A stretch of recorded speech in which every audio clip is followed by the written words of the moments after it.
So this is fun. This is a chance for the Woody and Wilcox show to go back and maybe, I don't know if right or wrong is the right way to put it, but something happened on Friday that happens maybe twice a year. Maybe. Yeah, maybe twice a year. And I'll explain it this way. So we probably have, I don't know, let's say 40 stand-up comics come through the studio every year. How many weeks in a year? 52?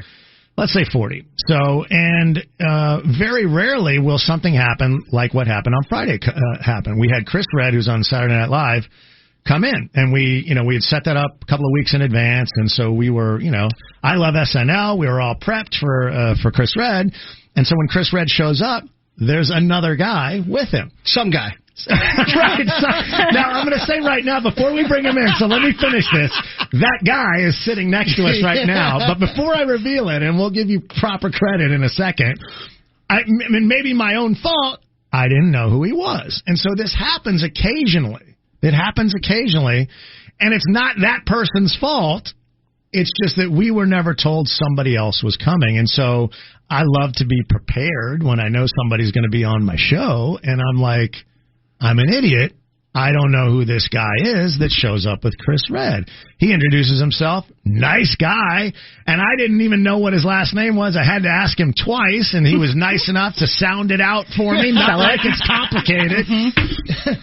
So it was one of these rare situations, and then we find out he's the feature for Chris. He's the opening act for Chris, and that sort of deal. Because initially we go, is this a buddy? Is it like his friend? Is it a PR guy? Like, we don't know that. And it's happened a couple times. Like Chris Hammond from SNL, actually, he came in and he brought his feature with him too, and it was a woman. Yep. Who was great and very funny, but we didn't know who she was. We've had comics come in and they've had like their security guard, and he sits in the corner. That happens too sometimes. Yeah. Right. So you just never know, and you can't, like, when that person comes in, you can't, like, start Googling him on the side, because in our studio, he's sitting literally right next to me. Like, you would see me Googling him, right? So what rarely happens, though, is what happened after the show was after they left, we did Google, and then we go, oh, man, this guy Matt Rife has done a lot of different things. We probably should have known, A, who he was, but B, he has a lot more credits to his name than sometimes maybe a feature act would have when they come in for somebody performing as stand-up, for a weekend. And so I was like, shoot, that's, there would have been a lot to talk to him about, but we spent all of our time with Chris because he was the one that we knew. And I always feel like a jerk because there's another guy sitting here and I'm like, I should ask you something, but I don't know what to ask you because I don't know what your response is going to be, and it may take forever, and we got a limited amount of time, and I got SNL guy here. So you're like, in your head, you're like, God, And so we think, well, next time they come through town, we'll see if we can get him in. Well, so long story even longer, Chelsea and Frank go to the show on Sunday night, and they go backstage, I guess, and hang. And so Chelsea tweets us or texts us at like 9:30 last night, hey, Matt Rife wants to come on the show tomorrow, after I told him the whole scenario. And I was like, what are you talking about? Because I forgot you even doing a Sunday night show. And she's like, yeah, I told him, and I told him we wish we could have talked to him more. And he was like, okay. Now, first of all, for anybody who doesn't know, usually when a comedian comes through town, as soon as that show's done, whenever they're out, they're gone. They got other places to be. I'm like, what? Matt's not leaving after the show? No, he's going to be around. He's like, I'd love to come in. And one other thing, normally, like, the club drives the comics around. I'm like, well, they're probably not going to drive him around. He's already done his shows. She's like, no, he's going to take an Uber over. Which, in some places, maybe is not that big of a deal. Around here, that's not happening. I'm like, look, I appreciate that Matt told you that, but my guess is he's just being nice, and he's not going to end up showing up. So this morning we mentioned this on the air, and I was like, he's not showing. And Woody and Chelsea were like, no, he's going to show. And, so now Matt Rife is here sitting next to me. That was a hell of an intro, right? And the man is like, he hosted TRL. He's been on Wild and Out. He's a stand-up comic. And even though you're young, how old are you? 22. 22. But you've been doing it for like too long. 7 years. Man. That's ridiculous. Yeah. Who starts doing stand-up comedy at 15? How's that possible? children with no career sight in mind. That can't be right, though. Look at you. They become morning DJs. Oh, that's what happens. That's right. Yeah. How does that happen, though? Because you are from, like, middle of nowhere, small town Ohio, and this. Like, how does that happen? I mean, there was really nothing else to do. And I guess in school I was kind of like class clown. Like I was always making my friends laugh, getting in detention a lot. Right. And nobody in my hometown really goes on to do much. Like the order of things in my hometown is like you go to high school, you get pregnant, you hopefully graduate, and then maybe you get married, and then you work at like a Honda plant. And that's pretty much it. And I was like, I don't feel like having any kids. So let me just quit this and go to L.A. and pursue what I'm, I guess, okay at. Yeah, you're more than okay at it. You're pretty successful. It's working out pretty well for you. Yeah. I mean, I'm impatient, like any entertainer, like needs to be a little bit. But I'm extremely like thankful, and it's like cool to see how things have turned out, and hopefully how they will continue to turn out. How did the weekend go doing shows, and how you and Chris were hanging together? I guess. Yeah. The shows were amazing. I love Charlotte. I've been here like 4 or 5 times before, and I love the city. The shows are always awesome. It's always fun crowds. I got to explore the city a little bit deeper than I would have liked to. I want to bring up something, and I'm just gonna. Well, it was something that you tweeted out. Okay. And it references Roger from American Dad. Now, if you're not a fan of that particular show by Seth MacFarlane, that's the alien on American Dad. You tweeted out, Chris Red drugged me to this club, and the hottest girl in here is exactly like Roger from American Dad.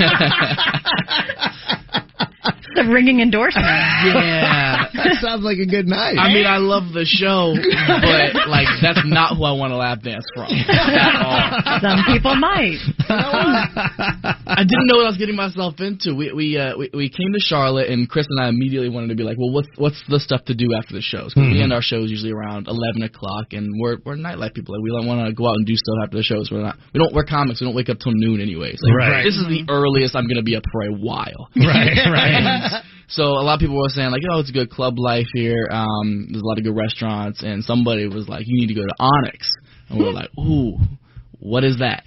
And if you've never been to Onyx, good. Stay going to heaven. Stay in church. Because I have not taken enough baths since I've been there. How dare you? Let me just apologize for the fine people at Onyx. I mean, I've never Name been. them. Name the fine people at Onyx. I'll wait. I promise you, Woody's never been either. I'm just going to heaven. We know nothing. They check your trunks when you're pulling in, like they're cautious that I'm going to be smuggling hot girls into the club. Like, is that a euphemism for something, or you mean they're actually checking the trunk of your car? No, actually make you pop your trunk. Every person in the car has to show their ID. Like, it's like the border. Really? Yeah. Like, Trump should be far more concerned about this, I promise. Like when you pull into the parking lot. That's what they do. Yeah, it's like a line of cars waiting to get in. It's 2 dudes like shining flashlights in your windows, make you pop your trunk. If you have stuff in your trunk, they'll like go through it. Like it was way more intense than I thought it needed to be, but I was wrong. It was absolutely needed. Every person's trunk needs to be searched immediately. I've never seen a club like this. If you don't know, it's a strip club, and it's like the Narnia of strip clubs. Like, you're going to see things you didn't think you were ever going to see. Like, I walk in, and not only is it not the most beautiful women I've ever seen, but, like, I'm the opening act. I don't have Chris Red money. I'm not on SNL. I did take an Uber here. There was no driver. And I get in there, and I'm already like, okay, there's no way I'm spending more than, like, $30. And then I'm walking around, I'm like, okay, someone needs to pay me $30 to be here. Because they're playing. There's TV screens on the walls. Okay. For you to like watch stuff or something. Usually it's like music videos in a strip club is what they'll play over whatever song is playing on the system. So you've heard. Yes. So I've heard. This club, they're playing Saw. Like the horror film Saw, where they dismantle and torture human beings. Like, who's getting turned on by this? Like, who's getting a dance? Like, you know what I need right now? A little bit of salt. Like, let's heat things up a little bit. Like, it got so bad that I was actually more into Saul than the women that were around me. I was like, can you get off of me? This is my favorite part. It was intense. That's weird. That's fantastic. Is what it is. That's one word to describe it. Right. If you have suggestions for where Matt should go, keep them to yourself. I do not trust people in Charlotte anymore. It's Matt Rife on Twitter is how you can get to him that way. All right. Well, we're going to take a quick break here. Matt Rife is with us, and we'll chat some more. Maybe less about strip club critiques, and there's some other stuff we need to get to, so we'll do that next. The Woody and Wilcox Show. We're hanging out with comedian Matt Rife, who's in the studio with us, who was actually in the studio with us on Friday about this time, but we didn't talk to him. Actually, no, take that back. We did talk to him. We just gave him the worst mic that we had. Right. That's right. So we couldn't hear when he responded. I was like Chris's hype man. Like, you just heard me like, yeah. Right. Yeah. It was embarrassing. No, it is, and it's happened. You know, we've had this before, where a comedian like Chris Redd, who was in from SNL, brings along his opening act, who was Matt, and we didn't know Matt though at the time, and so later on we were like, man, I wish we'd have had a chance to talk to Matt a little bit more. So Matt was like, I'll come back in. And we're like, cool. So here he is. Well, actually, two of us said cool. One of us said he's not coming. Well, that's true. If I was going to bet. Which one was the cynical old man? Right. Yeah, I didn't think Matt would show, but here he is. So. No, I'm so happy you guys invited me back here. Like, just so you guys know, no part of me Friday was like, they didn't talk to me. Like, I wasn't upset about it, like, whatsoever. Like, it was Chris's show. I'm the opening act. Like, I'm very aware of my place. And I appreciate that. And obviously you've been in the business long enough to understand how it works. So, I mean, I figured you didn't go home and cry or something. But but it still feels like, for us, you feel like, it's like you have somebody over to your house and then you don't really know them and you spend all your time talking to the other person and you're like, I just feel like a jerk, whether you did or not. You know what I mean? It just feels like you just feel like an idiot. No, I get and plus I'm like, and then I looked you up and I'm like, he's done a lot of stuff. I should have known who he is. And I didn't know, it's that sort of thing. So that's what we were dealing with. I blame Mike. Mike from the comments. Very, very easy target, and I agree with you. Yes. Did you get to hang out much with Mike from the Comedy Zone? We were supposed to go to a baseball game yesterday, the Knights. Yeah, the AAA team. Yeah, we had dugout seats for a 2 p.m. game, but Chris wanted to hang out at Onyx till 7 a.m., so none of us went. You were out till 7 a.m.? Yeah, man. It was a long night. So you're traveling around doing comedy a lot. How often is that the case? How often are you awake when the sun comes up? More than I'd like to be. I mean, I'm a pretty introverted guy. Like, I much prefer to just go see a movie or something like that. I'm not a big party animal. Let's go out and rage the city. I'm not a big drinker, even though I'm just now able to do it. I know. Matt, by the way, is 22. Just FYI. Yeah. The ladies seem to like you too. I'm just going to throw that out there. It's not me talking, but it's just you talking. So you're saying you don't like Matt? Well, I mean, just what a jerk. Ladies, you can Google the man. I was going to send nudes too. That's what I love about Matt too. Like, he's got the Hollywood face. And I mean, I feel like that's an insult to Hollywood face. You started like you were gonna add to it, and then you were like, "That's what I like about Matt. He has the Hollywood face, but that's pretty much it." It's like the Jimmy Carr line about Jewel. Yeah. She's got a great body, and she sings great, and she has a face. And he's a nice guy. Still, but going through life like that, people are going to expect you to be a certain way. Like, they're going to new to me as well. They're going to. Your face is new to you? Very, yes. Puberty has been cool over the past year. I was not an attractive kid whatsoever. I find that hard to believe, but okay. I promise. But I try not to prejudge people, but people, the world, they're going to judge you. Like, you look a certain way, and they're like, that guy's a D-bag. Mm-hmm. Totally not. So nice, so genuine. So what you're saying is, when you first met Matt, you're like, D-bag, and then you got to know him. I think she did say that. And I did. I'm just saying, he probably, do you feel like, the world, they look at you and they expect you to be a certain way. Yeah. But he's a real, that's why he's here. See, Matt, guys like you and I, hot guys, we have to stick together. Chelsea thinks that we're all D-bags. She's always judging books by the cover. No, I know you, Wilcox, and you are a D-bag. It's a tough life that I live, and now you know. Well, see, Wilcox is the opposite. He's ugly and a D-bag. Oh, my. fine. I'm just fat and lovable. You know, That's not it's true. different. Like in the South, where everyone's very hospitable and nice, and not usually so quick to judge. It's not as difficult as is living in LA. Because in LA, where I live now, it's not that you're a d-bag as a first assumption. It's this guy does gay porn. Got it. That's the initial first impression. Do you live in the Valley? Is that why? I do. I live 2 blocks from the Vivid Entertainment Building, and I'm just like waiting for Lisa Ann to walk by. Yes. Name dropping. Yeah. Hello, Canoga Park. Yeah. I mean, I get it. Like, I look like America's next top twink. Like, it's fine. I just didn't pick a great place to live. I wish I didn't know what twink meant. Sadly, Well, but I mean, so I guess we have a lot of comedians in the studio, and most of them are not what you would think of as fit. Right?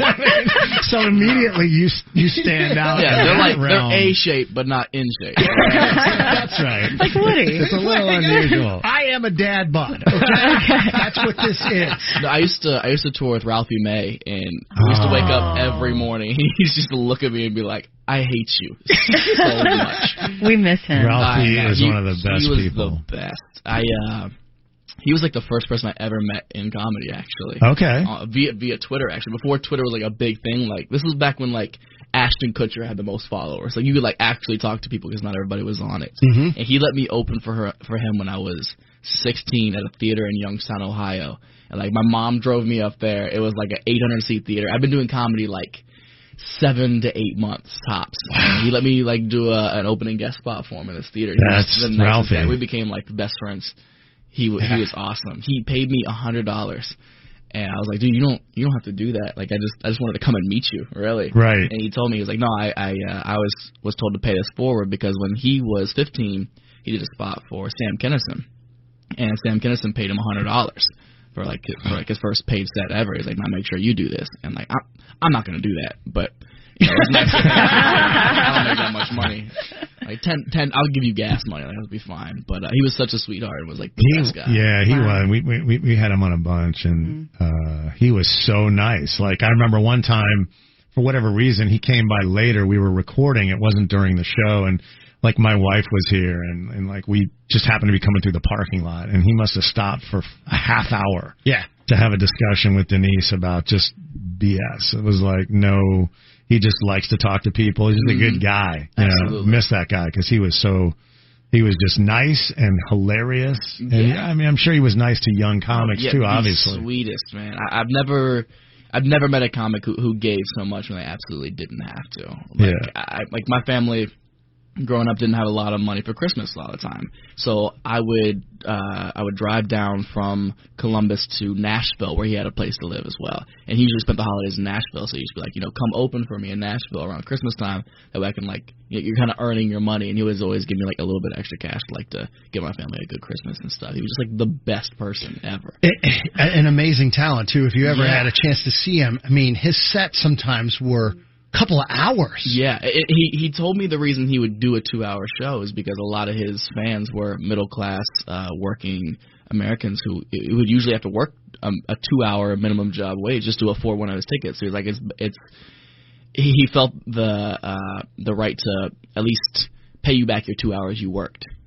And it was great because it would be hysterical, and then he would go off, and you'd be like, wow, I'm at a Ralphie May show, and I'm like thinking about these deep thoughts, and then he'd just come in with an out-of-the-blue left hook and this joke, and would just slay you, and you're like, oh, my God, the tension in the room would break, and just a total professional. Love to watch Ralphie May working. He would just drop, like, life gems on you. And then ones you would question. Like, I remember being 16, and he was like, yeah, Maddie, you gotta...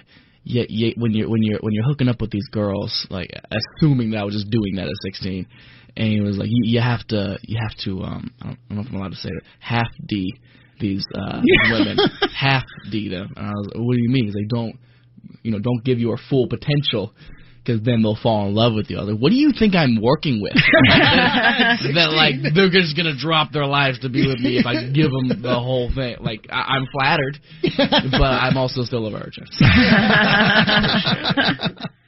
Wow. So how does somebody like follow where you're going to be? Is there a website, or are they just following you on Twitter or Instagram or whatever? Social media is usually the go-to. Like Twitter is it's Matt Rife, ITSMATTRIFE, and then Instagram is just Matt Rife. What else is going on? I mean, I know obviously you're paying the bills doing stand-up, and that's your first love. But I mean, you've been doing a lot.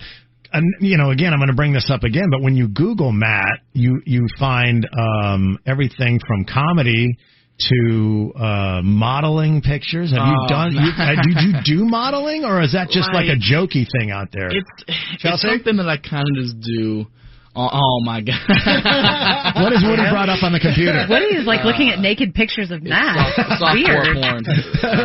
We're back to the twink thing. So again. turgid over here. My Vivid Entertainment headshot. But that was a thing. Like, did you make some money doing some? It's honestly just a thing I'll do on the side to make some extra cash. Like it being in LA, everyone's very vain and shallow, so everyone was constantly like, if you have decent cheekbones, someone's like, you should model. And like I just don't see myself as that whatsoever. But somebody will be like, you know, here's $1,000 to come shoot for the day. I'm like, I could use some extra cash. But like, I can't take it serious by any means. Like if I post a shallow-looking photo, like my caption has to be something unrelated. Yeah, I mean, if somebody would pay me to do it, hell yeah, I would do the same thing. I'm not one of those Instagram D-bags who like, this is me without a shirt off, and like, life is what you make of it. Chase your dreams. Like, kill yourself. I hate those dudes so much. Well, so you were hosting TRL, which was, but not a thing anymore then. No, I hosted it. We brought it back last October. They called me 2 days before I had to be in New York, by the way, to offer me the job. That's always the way it goes. Yeah. And I was like, yeah, can you give me like a week to think about it? Like, no, we need you here Monday, and it's Saturday.